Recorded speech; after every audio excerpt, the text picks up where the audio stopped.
Kad navale na me zlikovci, da jedo telo moje, protivnici moji i neprijatelji moji, oni se spotakoše i padoše.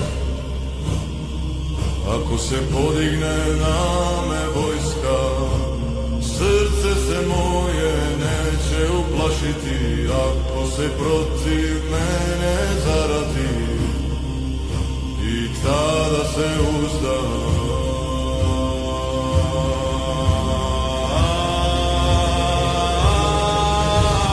Jedno molim od Gospoda i to tražim da živim u domu Gospodnjem, sve dane života svoga da gledam lepotu Gospodnju i da razmišljam u hramu njegovom.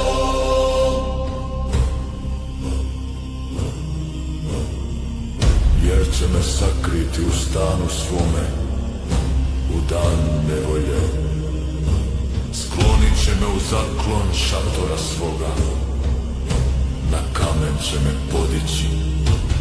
Nadaj se Gospodu, budi hrabar.